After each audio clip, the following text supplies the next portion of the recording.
Minasan, konnichiwa. Ketemu lagi sama Kak Dias di video pembelajaran sistem online. Nggak nyangka kita udah masuk ke tahun 2022 dan masih harus belajar secara online.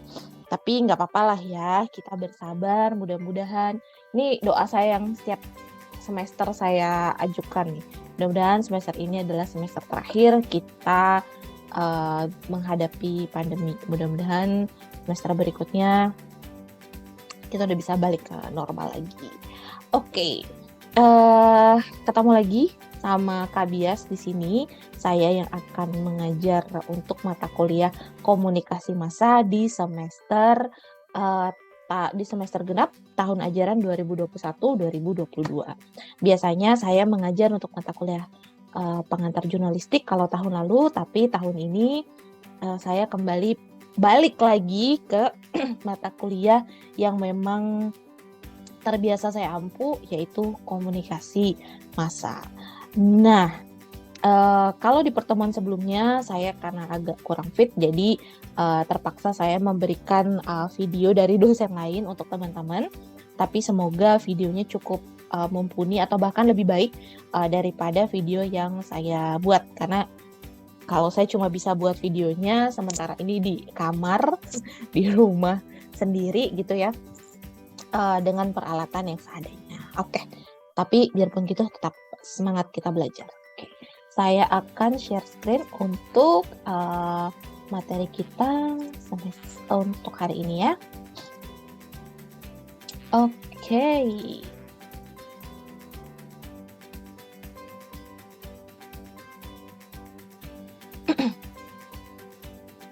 Oke, semoga sudah terlihat. Untuk PPT-nya nih saya pindahkan saya ke mana ya? Sini kali. Oke. Di pertemuan kedua kali ini untuk mata kuliah komunikasi massa kita akan membahas mengenai media cetak. Yes, media cetak. Aduh, kenapa sih masih harus belajar media cetak, Kak Bias? Bukankah media cetak itu sudah hampir mati ya, sudah nggak dipakai lagi gitu, sudah istilahnya udah tinggal nunggu lah, bye gitu. Tapi kita masih harus belajar lagi nih Kak, serius. Iya, serius.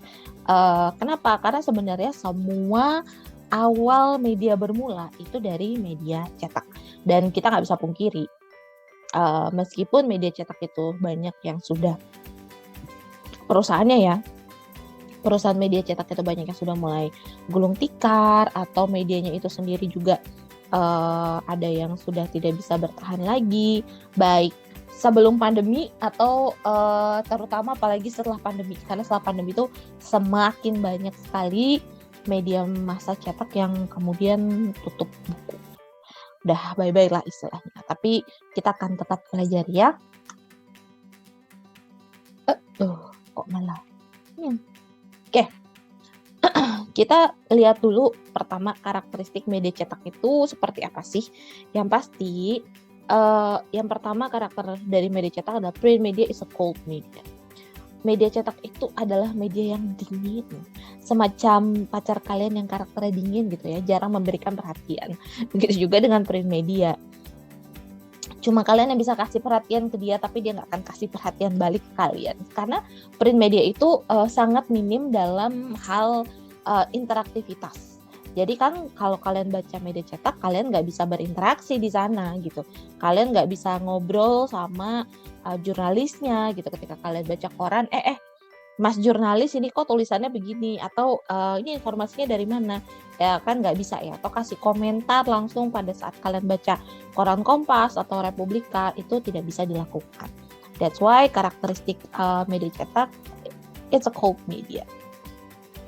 Kemudian terkait dengan jumlah informasi yang diberikan, biasanya media cetak itu jumlah informasinya justru lebih besar dibandingkan radio ataupun televisi, atau mungkin untuk satu edisi ya, mereka itu informasinya justru lebih banyak dibandingkan berita di TV atau informasi di TV atau apa yang disajikan oleh radio. Kalau kalian lihat misalnya Kompas dulu banget ya, dulu waktu zaman Kompas itu masih jaya-jayanya, orang masih langganan Kompas, mereka tuh dalam satu edisi, satu isu itu bisa sampai 108 halaman kalau saya nggak salah, gitu. Cukup banyak gitu. Kemudian turun, sekarang sampai cuma tinggal 50 halaman aja. Nah, kemudian karakteristik media cetak yang ketiga adalah informasi di dalam sebuah media cetak itu bisa dibaca kapan aja guys. Kapanpun kalian mau baca bebas. Tidak ada prime time-nya, tidak ada waktu puncak kapan nih orang banyak baca media. Kalian misalnya beli koran mau baca pagi atau nanti siang, atau misalnya kalian bawa beli majalah mau dibaca hari ini juga, mau kalian selesain semua hari ini juga, atau kalian mau bacanya besok, lanjut lagi besok sampai bulan depan, nggak ada masalah gitu. Terus atau misalnya kalau kalian punya buku, kadang-kadang buku itu justru malah lebih lama gitu loh ya waktu bacanya, baik itu novel, komik dan lain sebagainya, atau bahkan buku-buku misalnya tentang informasi yang lebih luas lagi, itu juga kalian bisa baca kapanpun, tidak ada prime time. Dan yang keempat, media cetak itu cukup mudah disimpan sebagai bahan referensi. Kalau dulu misalnya punya beli majalah misalnya, oh ada informasi nih terkait masak, resep, atau informasi kesehatan, atau informasi kecantikan, atau apapun lah ya, kalian bisa robek, jadikan clipping, it's very easy, gitu, gampang sekali. Meskipun kelemahannya dibandingkan dengan media elektronik yang nanti mungkin kita akan bahas di pertemuan-pertemuan berikutnya, kita memang mudah menyimpan informasi dari media cetak. Kita bisa bikin clipping, kita bisa potong dan lain sebagainya, kita tinggal tempel. Tapi kelemahannya adalah makan tempat. Ya, ketika informasi yang kalian kumpulkan sudah banyak, akhirnya pasti menumpuk gitu. Kecuali mungkin buat kolektor ya, kalau kolektor buku misalnya mereka nggak masalah ada buku numpuk di rumah mereka. Tapi kalau yang lain kemungkinan ketika media cetaknya sudah terlalu banyak akan mereka buang karena makan tempat, biasa seperti itu. Oke.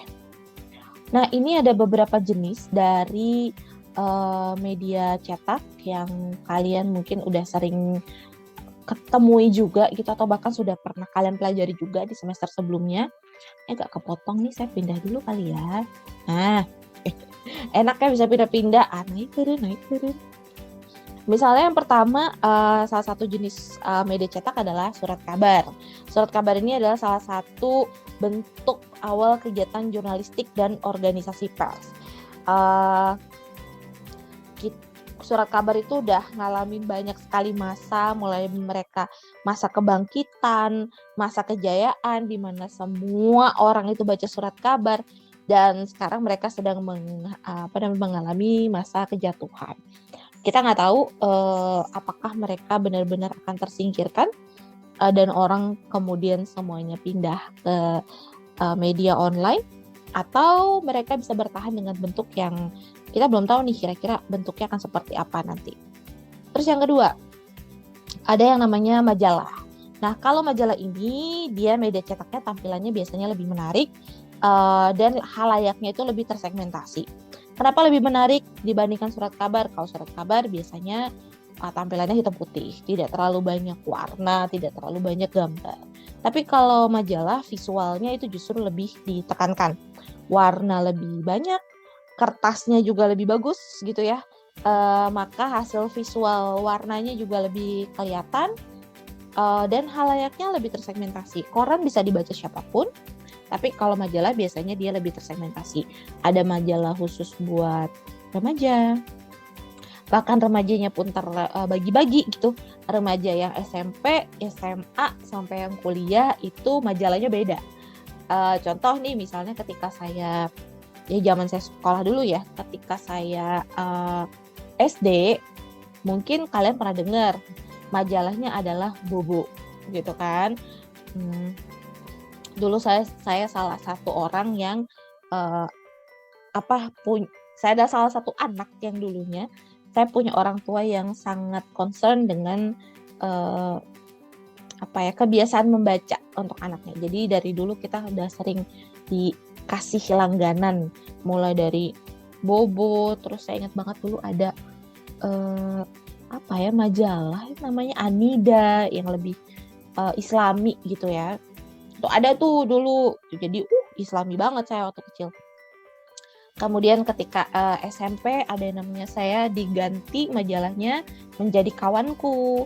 Kemudian lepas dari SMP pindah ke SMA, berubah majalahnya jadi Gadis. Karena lebih dewasa lagi. Begitu pindah ke kuliah, majalahnya berubah menjadi Clio. Gitu. Jadi beda usia, beda lagi. Nah, kalau selepas kuliah saya mulai baca majalahnya mulai lebih beragam sih, karena udah lebih dewasa kan, jadi entah itu female, femina, banyak banget majalah yang bisa dibaca ketika sudah dewasa. Oke, pun itu cuma segelintir ya dari segmen membaca majalah. Majalah itu banyak banget segmentasinya, bukan cuma dari segi gender, bukan cuma dari segi usia, tapi bahkan dari segi hobi atau minat. Ada majalah khusus laki-laki memang misalnya. Ada majalah khusus perempuan, ada majalah khusus tadi remaja hingga dewasa. Ada majalah yang khusus orang yang suka sama kuda. Ada majalah yang khusus buat orang yang suka main golf.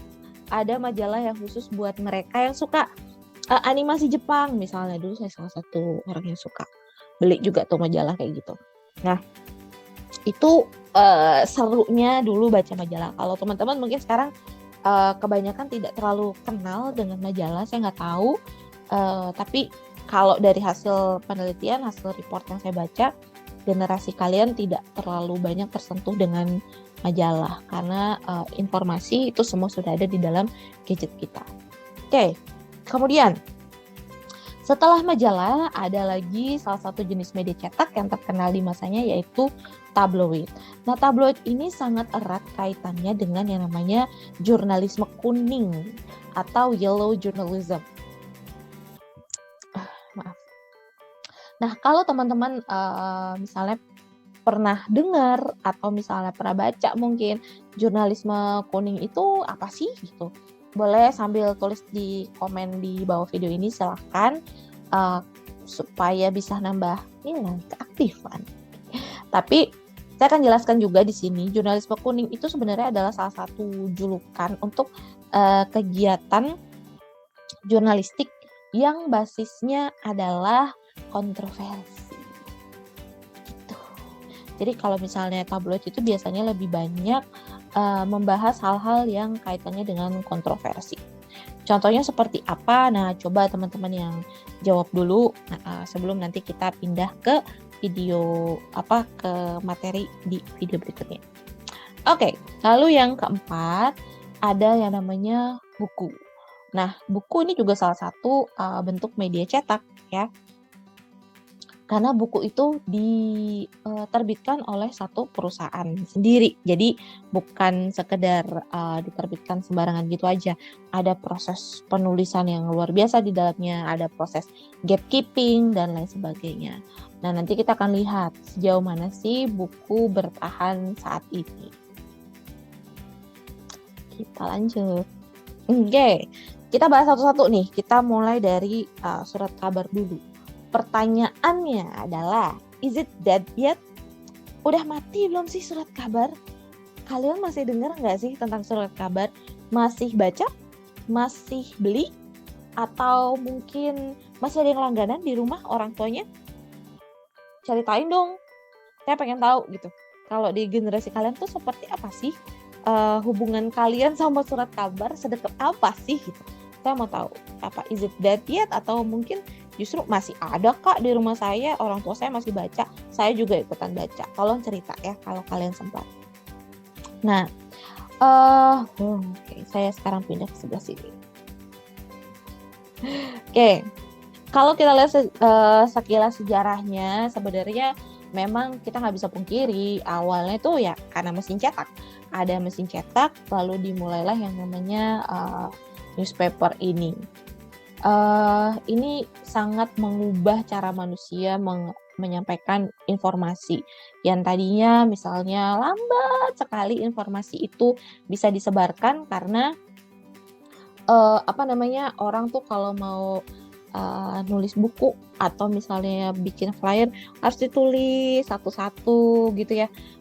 Orang tuh lama prosesnya gitu dan itu pasti ya informasi akhirnya sangat lama gitu loh untuk bisa sampai dari satu orang ke orang lainnya. Nah, itu cuma sejarah aja ya, mulai dari Akta Diurna sampai ke sekarang surat kabar sudah ada di penjuru dunia. Terus bagian paling ujung sana nih, ini silakan kalian baca sendiri aja ya. Intinya seperti apa? Yang pasti surat kabar itu sampai sekarang, sampai tahun 2000-an lah ya, itu masih menjadi salah satu sumber berita yang sangat signifikan. Sumber berita yang paling dipercaya sama orang-orang dibandingkan media-media lainnya.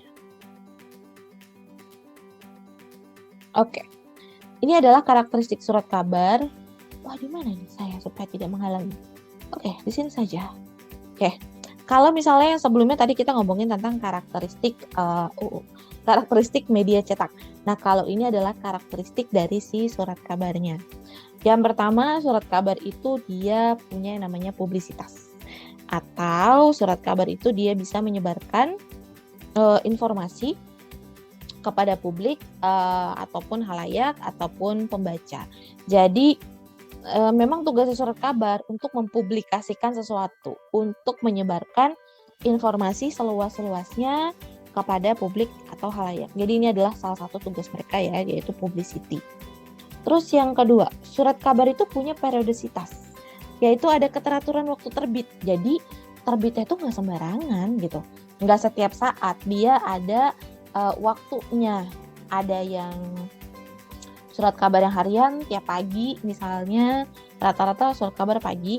Ada juga surat kabar yang justru terbitnya sore. Dulu ada satu surat kabar yang terbitnya sore, saya lupa tapi namanya apa ya? Suara Pembaruan atau Sinar Harapan gitu. Nah, itu terbitnya sore. Ada juga di masa jayanya Kompas itu dia terbit pagi dan terbit siang. Luar biasa bukan? Jadi walaupun terbit siangnya itu sebenarnya koran pagi ditambah dengan berita terbaru, jadi ada sekitar 5 halaman baru gitu dimasukkan ke dalam koran yang terbitan pagi. Itu luar biasa banget di masa kejayaannya si Kompas. Oke. Kemudian universalitas, berita yang disampaikan itu sangat universal, luas banget, beraneka ragam, tidak cuma masalah kriminal, ekonomi, sampai ke masalah kesehatan, sosial budaya, humaniora, olahraga, itu semua biasanya masuk ke dalam informasi yang disampaikan di sebuah surat kabar. Terus yang berikutnya adalah aktualitas. Informasinya pasti terbaru dan terkini. Saking barunya, saking terkininya, koran hari ini nggak bisa lagi dibaca besok. Karena kalau dibaca besok udah basi, udah ada yang baru lagi gitu. Jadi kalau misalnya ada informasi atau kalian dapat koran hari ini, ya dia hanya aktual untuk hari ini saja. Kalau udah besok, udah nggak aktual lagi. Oke. Terus yang kelima adalah terdokumentasi, ya. Semua informasi yang ada di surat kabar itu bisa didokumentasikan dan bisa kalian jadikan bahan rujukan ataupun referensi. Dan halayaknya harus melek huruf, halayaknya harus bisa baca, karena kalau misalnya nggak bisa baca, itu gimana gitu kan, nggak tahu dong ini informasi apa yang ada di dalam surat kabar tersebut. Nah, terkait masa-masa penting untuk surat kabar ini, harapan saya teman-teman bisa baca sendiri ya, mulai dari yang pertama sampai yang era digital saat ini nih, yang di atas, itu kapan aja, tolong ini nanti dibaca sendiri aja. Atau kalian mau baca lebih lengkap, ada di buku yang kita pakai. Oke? Nah, kemudian, saya menghalangi lagi. Saya harus di mana, guys? Oke, di sini aja, nanti saya geser gitu kali. Oke. Ganggu banget. Kalau kecil banget gue di bawah. Oke. Nah, apa sih yang dilakukan oleh sebuah perusahaan media supaya mereka bisa bertahan? Karena yang namanya sebuah perusahaan itu kan mereka pasti nggak mau bangkrut dong. Mereka nggak mau yang namanya kehilangan karyawan-karyawan mereka, kehilangan pekerjaan. Jadi mereka they have to survive. Gimana caranya kita untuk bisa bertahan? Oke. Kalau misalnya kita lihat nih, teman-teman lihat, saya bisa ini nggak ya? Wait, gimana caranya supaya saya bisa annotate? Sepertinya tidak bisa. Oke. Kalau misalnya teman-teman lihat nih ya di bagian ini, saya pindahin diri saya dulu deh. Oke, kalau misalnya teman-teman lihat di bagian ini kan kelihatan nih, change in global traditional media consumption, perubahan konsumsi media tradisional secara global, secara luas. Kalau misal kita lihat, sebenarnya secara keseluruhan nih kalau data data yang di sini, total media consumption-nya itu baik yang online maupun tradisional sebenarnya naik sebesar 20%. 12%. Jadi sebenarnya dari tahun 2011 sampai 2018, saya belum dapat data terbaru, tapi secara global media ini naik kok konsumsinya gitu. Tapi gimana kalau kita lihat satu-satu? Kalau kita lihat nih, dari yang pertama itu dari sinema atau film. Film ini salah satu media yang nggak pernah mati ya. Dia naik 3%. Oke. Nah, kemudian baru ke sini nih, TV. TV mulai turun guys, padahal TV loh. TV mulai turun kurang 3%. Lalu radio itu turun 8%. Kalian bisa lihat. Dan yang paling parah adalah yang di sini. Kalian bisa lihat sendiri, newspaper dan magazine itu penurunannya gila-gilaan. Mereka turun 45% sampai 56%. Luar biasa kan? Nah, gimana caranya kemudian mereka supaya bisa bertahan? Banyak sih sebenarnya cara yang sudah mereka lakukan, mulai dari potong biaya produksi, terus gimana cara mereka meningkatkan pemasukan, atau mereka pindah ke media digital, mereka sudah tidak punya lagi versi cetaknya, mereka pindah ke online. Tapi kalau di online ternyata iklannya itu tidak terlalu menghasilkan seperti saat dicetak gitu. Itu menjadi salah satu dilematis ya, sangat dilematis untuk perusahaan media.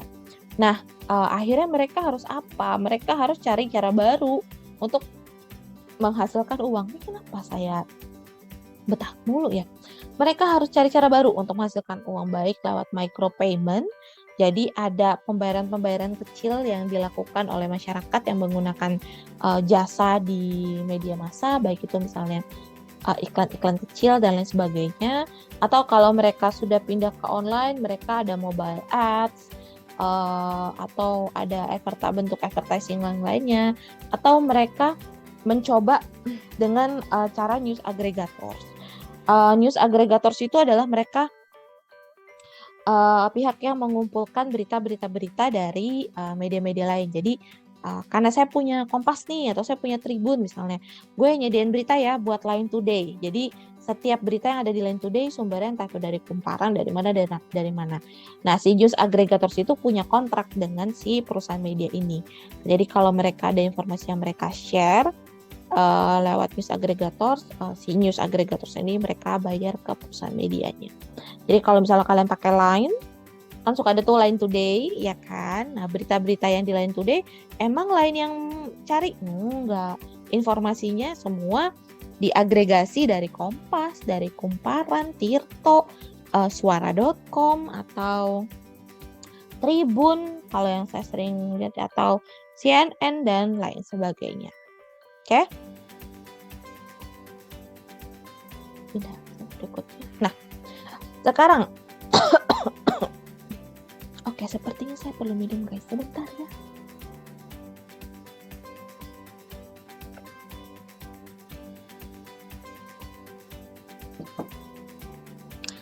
Oke, saya pindah lagi. Saya harus pindah kemana? Oke, sini aja.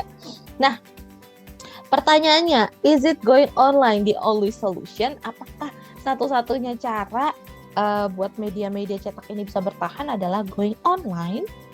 The answer is yes. Mau nggak mau. Karena kalau cuma bertahan dengan cetaknya, people will leave you gitu. Makanya Kompas sekarang ada Kompas cetak versi online tapi berlangganan gitu ya. Berapa ya sebulan itu cuma 30.000 kalau nggak salah kalau versi online-nya Kompas cetak gitu ya, cukup lebih murah dibandingkan langganan versi cetaknya yang online-nya lebih murah. Okay. Nah sekarang kalau misalnya kita lihat kalau surat kabar itu mereka going online, apa sih yang bisa mereka dapatkan? Kelebihannya apa? Pertama itu no news hole. Salah, sebelah sini. Sebelahnya tuh ya, paling atas no news hole. Jadi kalau yang namanya media cetak itu kan ada keterbatasan jumlah berita. Ya udah, kita cuma punya 50 halaman atau kita justru cuma punya 30-40 halaman. Berita yang mau masuk misalnya bisa saking banyaknya bisa sampai 50 halaman mungkin karena lagi rame-ramenya. Tapi nggak bisa, kita terbatas gitu. Tapi kalau misalnya mereka going online, nggak ada kelemahan ini. Mau berita sebanyak apapun bisa dimasukkan. Terus kalau misalnya dia online, dia bisa dibaca di mana aja, kapan aja, lewat mobile ataupun social media. Penyebaran informasinya akan jauh lebih cepat, akan jauh lebih luas. Terus no edition deadline, nggak ada deadline. Kalau media cetak sebelumnya mereka punya deadline misalnya Kompas itu jam 12 malam misalnya. Begitu udah jam 12 malam kalau ada berita jam 1 ya udah gitu. Nggak bisa naik tayang, terpaksa harus nunggu besok atau ya udah akhirnya keburu basi. Nah jadi kalau dia bentuknya online bisa terus diupdate. Tidak ada batasan gitu. Nggak ada batasan udah jam 1 nih atau udah jam 12 nih udah nggak bisa terbit lagi ya. Tapi kalau sudah online itu tetap bisa dilakukan. Lalu yang keempat adalah interaktif. Kalau surat kabar online dia bisa lebih interaktif. Ada kolom komentar di sana. Meskipun kadang-kadang ya baca kolom komentar itu ketika kita di Indonesia dengan netizen Indonesia ya kadang-kadang komentarnya tuh sumpah bener-bener luar biasa gitu. Kadang-kadang saya aja sampai nggak habis pikir gitu dengan komentar-komentar yang diberikan oleh netizen Indonesia. Kadang terlalu ganas gitu, kadang terlalu I'm so sorry to say, sometimes it's too stupid, sometimes terlalu rasis, terlalu penuh dengan kebencian dan lain sebagainya. Jadi ada kelemahannya juga ya kalaupun ada kolom komentar. Sampai kadang-kadang ada beberapa media yang kalau beritanya itu sensitif, kolom komentarnya mereka tutup supaya nggak ada yang berkomentar di sana. Oke, terus kalau dia sudah online, dia bisa menciptakan yang namanya user generated content atau konten-konten yang disesuaikan dengan pengguna. Ternyata nih misalnya kita ketika online kita baru tahu pengguna kita itu justru lebih banyak perempuan yang usia 25 sampai 35 tahun misalnya. Selama ini kita kira justru lebih banyak laki-laki, ternyata justru lebih banyak perempuan. Oke, berarti kita harus mengubah nih konten-konten kita harus lebih banyak diberikan atau kontennya itu yang lebih banyak disukai oleh pembaca perempuan itu. Ataupun ya ternyata banyak orang atau yang baca media kita selama ini ternyata datang mereka suka dengan hobi apa. Ya oke, berarti konten tentang hobi tersebut itu bisa ditambahkan. Nah ini agak susah untuk dilakukan kalau bentuknya masih media cetak. Nah, kemudian kalau sudah going online, interface-nya juga lebih atraktif, lebih menarik gitu. Kita bisa nambahin foto, bisa nambahin gambar, video, link, dan lain sebagainya. Bahkan kalian mau nambahin quiz, ada slideshow, itu semua bisa. Jadi kalau newspaper going online sebenarnya jauh lebih bisa bertahan di era digital sekarang. Oke. Sekarang kita pindah ke majalah. Majalah ini juga sama, media yang they're trying to survive, meskipun sekarang udah semakin susah buat majalah ini untuk tetap survive. Ada yang masih tetap bertahan, yang masih punya penggemar setianya, tapi kebanyakan sudah mulai kehilangan pembaca mereka. Sejarah, please tolong baca sendiri aja gitu ya. Di dalam buku paket kalian juga ada ini semua sejarahnya, kalian bisa baca sendiri. Oke. Kalian mau baca tentang sejarahnya Playboy, di sebelah situ juga ada kok gitu ya. Silakan aja. Oke. Playboy pertama itu 1953. Kalau di Indonesia tahun berapa ya waktu itu? 2005. Itu 2005-2006 ya, karena saya ingat banget itu awal-awal saya kuliah S1. Jangan dihitung umur saya sekarang berapa. Oke.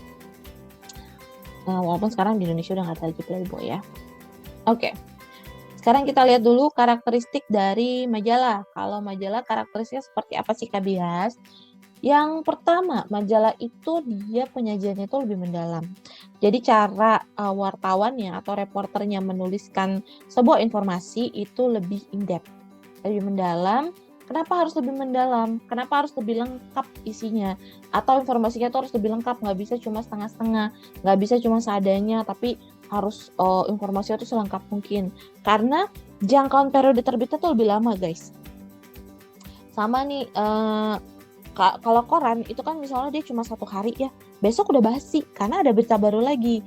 Nah kalau majalah itu nggak bisa kayak gitu, karena majalah itu nggak harian, dia itu periodenya itu lebih lama, bisa mingguan, bisa 10 harian, bisa 2 mingguan, atau bahkan bulanan. Bahkan ada majalah yang terbitnya tahunan gitu. Jadi mereka nggak bisa kalau misalnya informasinya cuma sedikit atau informasinya sama dengan apa yang sudah diberitakan di surat kabar ya, useless, orang beli juga buat apa. Terus nilai aktualitasnya itu lebih lama, bisa dibaca kapan aja. Kalau koran bisa dibaca kapanpun tapi hanya berlaku dalam 1 hari misalnya. Habis itu besok ya udah basi. Tapi kalau misalnya majalah terbit tahun lalu dibaca hari ini masih enak-enak aja tuh informasinya.